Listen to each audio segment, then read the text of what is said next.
So when you have a game like this that comes out onto a new gen console, and it still doesn't do well, so uh, Star Wars Outlaws didn't do good on what it had, PC, I think it was like PlayStation, stuff like that. It didn't do well at all, but it came to the Switch 2, and being on that kind of hardware, it has a chance to get better. Whether optimiz better optimization, quality of life changes, or whatever. And the fact that this game still is not doing well. Star Wars Outlaws reportedly performs poorly on Switch 2, but it never performed well on other systems either. Maybe it's not the racists and the phobes and isms. Maybe it's just a bad game. Star Wars Outlaws is reportedly having major issues ahead of its launch on the Nintendo Switch 2. But anyone familiar with this game, this should come as no shock. I wonder if they've actually fixed anything. When Star Wars Outlaws was first announced, Ubisoft positioned it as the definitive open world. Oh god, I'm thinking back to all those glitches and crap that you would see. So like, there was ones where people would just start moonwalking. There's ones where you were just, it showed her just kind of like shooting things and the person's not dying. They were traveling like in the vehicle and people were like glitching out of the vehicle. It was just a fucking mess. It was a mess. Some of it was just deliciously good, and it's like, okay, I can deal with this. But the others, some of it was actually game breaking. Like, there were missions in the quest you could not proceed through because of how glitchy the game was. And I've said before, when you release a game, it's supposed to be playable. We are not your beta testers. That is what you pay people for. So they're releasing a game that feels like it's still in its beta form, and then it's like, oh yeah, we'll just push out an update in like 2 weeks. It's like, we're not your beta testers. We're not the ones who go in and look for bugs. That's what you pay people for. The fact that the game from Ubisoft released with that many issues,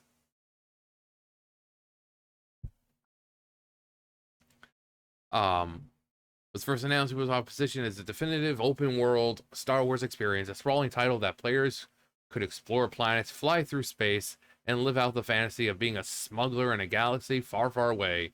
With Disney and Lucasfilm backing the brand, the publisher touted the game as a major step for Star Wars gaming in Ubisoft's portfolio. But they were wrong.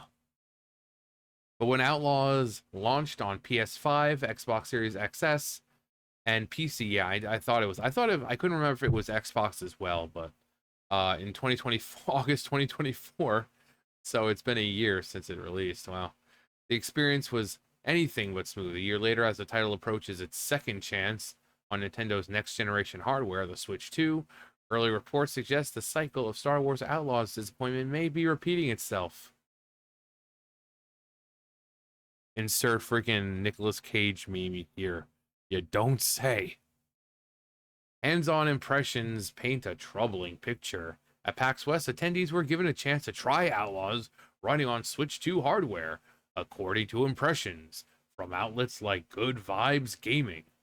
The results were not encouraging.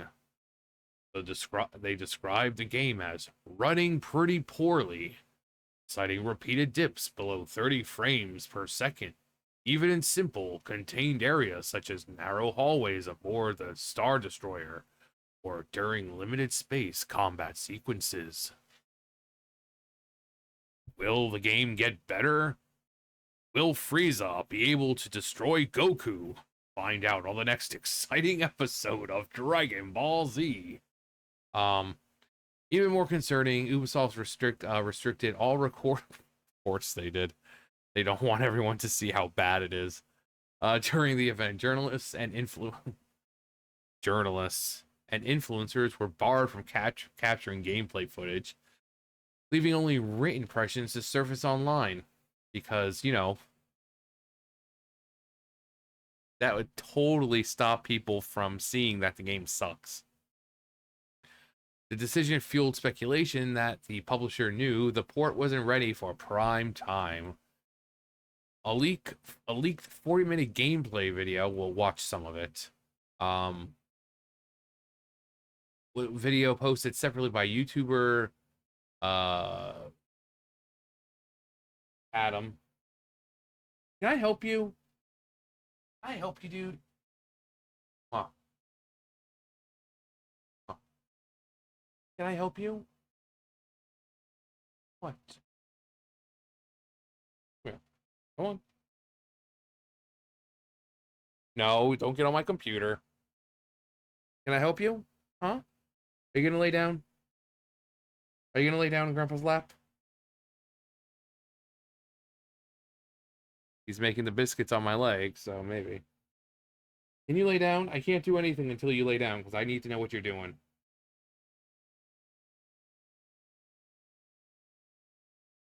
The ever hungry void.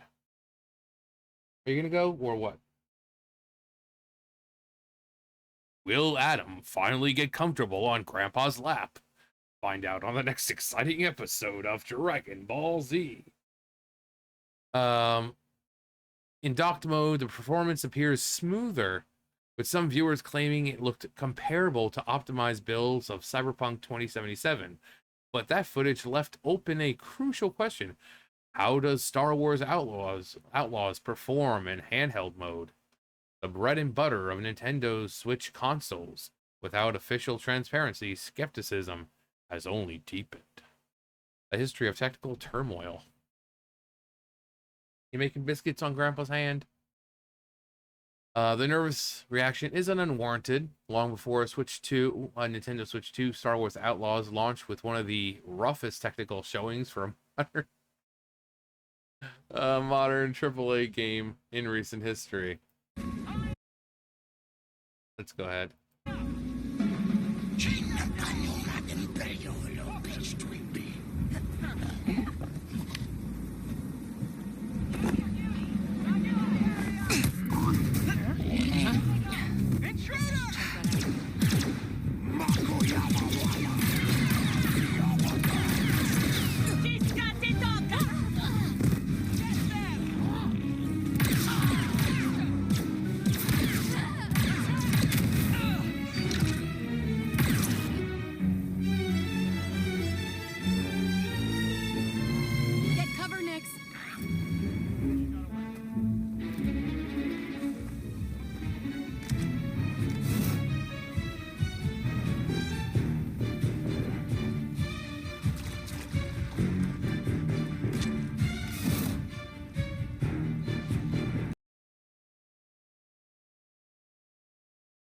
So as you can see, Kay grabs the dude, and then she just kind of like starts moonwalking backwards, goes through solid objects. So she's clearly ascended to a higher plane of existence to where she could just phase through solid objects. No, it was bad. Again, the players, we're not beta testers. If you have like an MMO and you have a PTR, sure. But even then, it's for the most part pretty solid. You know, but this is in the PTR, you don't have to pay for it. Like this isn't an $80 game that you're needing to pay for. Like World of Warcraft, I mean, you're paying that $15 subscription fee, but then you have access to World of Warcraft, Classic, all those Blizzard's game, all the those type Blizzard type games. You have access to the PTR. You go on there, you play, you report bugs. There you go. But pretty much everything is taken care of before it hits that situation of hitting the PTR. These companies release this shit when it's still basically in beta. Oh, we'll just push out a patch 2 months, like 2 weeks later. No. We don't get paid for this shit. But you want to know who does? The people in your company who are supposed to be testing for bugs. Your actual beta testers. What the fuck is this shit? Among the most widely reported issues, stealth mechanics were broken. Enemies often failed to react, detected players through walls, or simply ignored stealth kills altogether.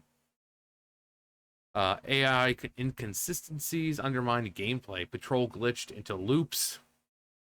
Enemies got stuck in geometry, and entire missions could be broken by faulty triggers. Yeah, that's what I was saying. People were complaining. There were some missions they just could not. Like, I think people were saying that some of the main missions they couldn't do because of how buggy the game was. And since this is a port, or not a port, but being released on a new gen console, this is the time for them to get it fixed, make sure everything's working perfectly, and not using people as beta testers. Speeder controls felt incomplete. Vehicles handled poorly with jittery animations and unreliable collision detection. Animations frequently bugged. Characters clipped through environments. Dialogue scenes played out with bizarre physics errors. And facial animation stutters killed immersion. You know, it's they're talking, suddenly their jaw stretching out all the way over there. Um, Ubisoft responded quickly with patch 1.2, which adjusted AI placement, improved stealth logic, and refined speeder responsiveness. Yet the fact that so many core system requirements required immediate fixes underscored how unfinished the game had been at launch. Yeah, this is what companies do. They don't care about releasing a quality product to begin with. They don't care that you're spending $80 of your hard-earned money for this product. The way they see it, you are the beta testers, and then once everyone starts complaining about how unfinished it is and how glitchy it is, then they're like, oh, don't worry, we'll just push out a patch. They don't care. They don't fucking care. The infamous PS5 save corruption bug. Oh yeah, I think I remember hearing this. I think I actually talked about it. Perhaps the most... Adam. He's purring like a whore. Adam. I've got my legs crossed so he can lay in my lap, but he's so big. He doesn't look it because I'm 6'4", and everything I hold, like my wee wee, just seems really tiny. But like he is actually really, really big. He's bigger than he looks. And having my legs crossed and having to keep it like that for him, you know, his big old fat body pressing down on my leg.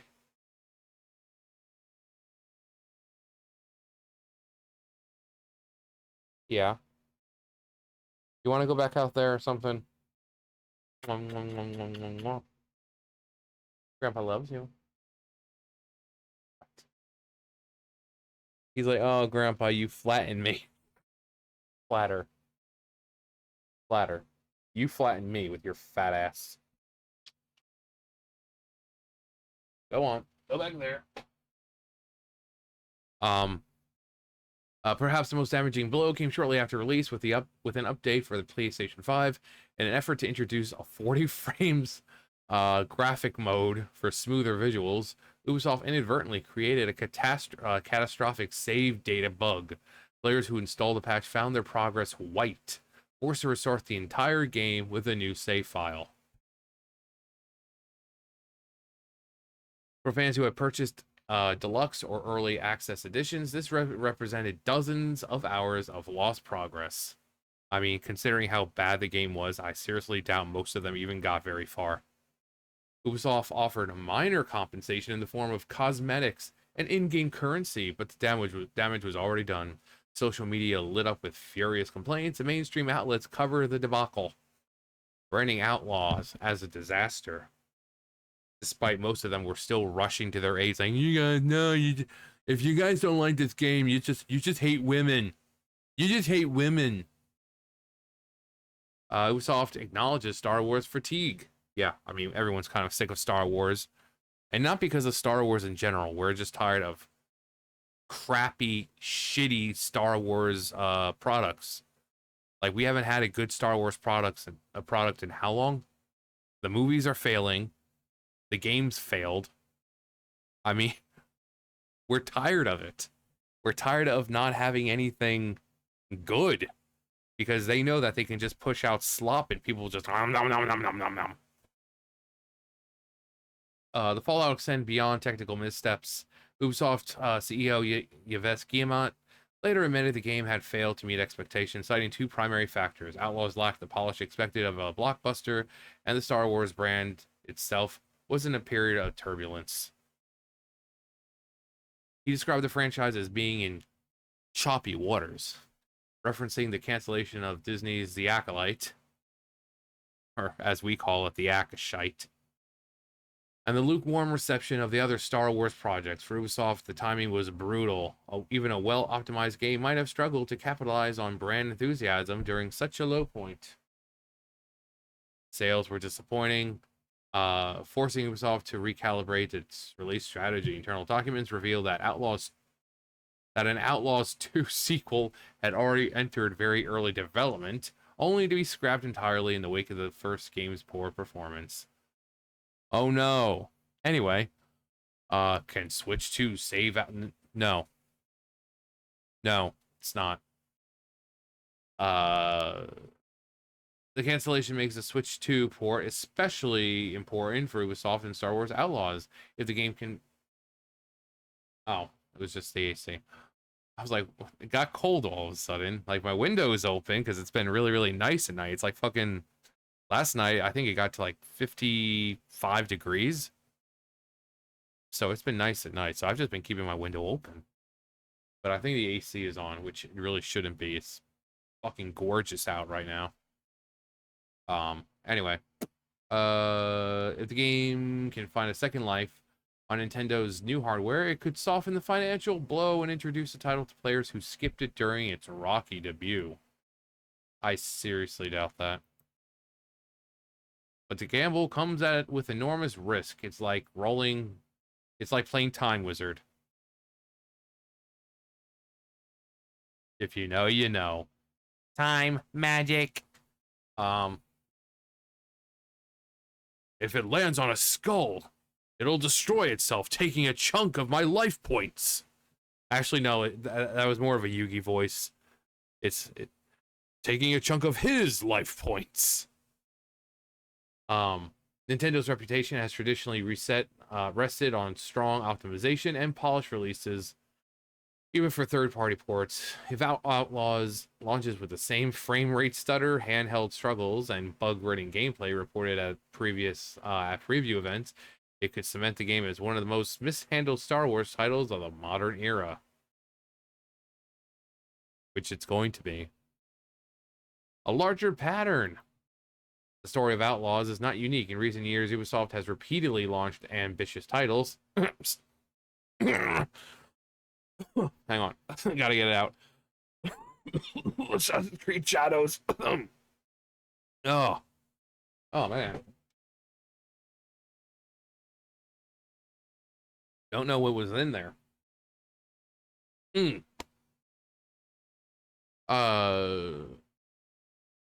Ambitious games in the States that required months of patching before reaching stability. Fans have grown wary of wait 6 months releases where early adopters pay full price only to serve as unpaid beta testers. Yeah, exactly. We're not the beta testers. They have beta testers there. They're supposed to be playing these games firsthand and getting out as many bugs as possible. And, players are used to maybe polish things. Like I said, PTRs. The game is pretty much in a finished state. It just needs a little more polishing. Any bugs, the developers can only do so much since there's only so many.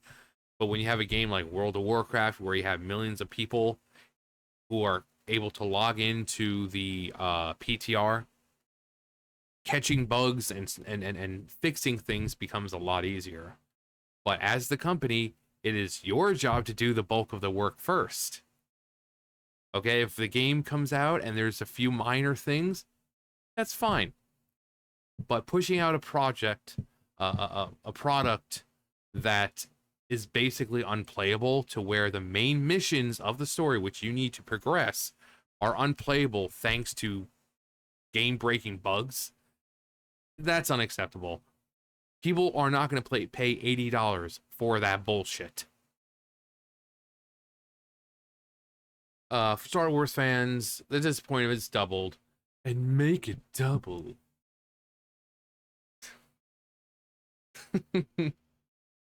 Unite all peoples within our nation. Ooh. Surrender now or prepare to fight, fight, fight. Meowth. That's right. I am a flaming Moltres. Probably one of the best James lines ever. This is a franchise with legendary gaming roots. Knights of the Old Republic. It was good. Jedi Academy and Battlefront 2. And yet modern installments too often arrive incomplete. Where players once expected groundbreaking innovation, they now brace for patches and hot fixes. Final thoughts. The Switch 2 release of Star Wars Outlaws should have been an opportunity to reframe the game's legacy. Instead, early previews suggest that Ubisoft may have learned nothing from its past mistakes, performance concerns, a history of glitches, and the cancellation in its sequel all point to a title struggling to find relevance in a galaxy that once promised so much more. If the Switch 2 version can't deliver a stable, polished experience, Ubisoft risks turning Star Wars Outlaws into more of a cautionary tale than it already is.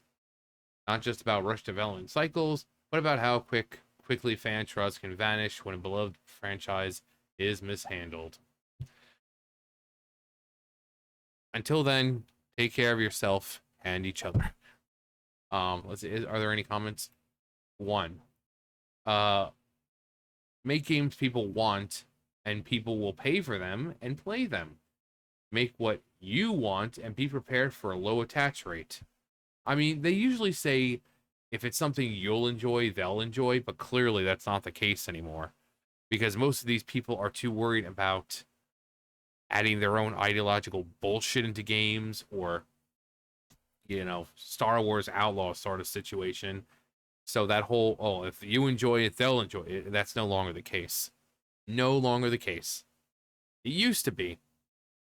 Back when Ubisoft was one of the big titans of the gaming industry. I've said before, think about 20 years ago.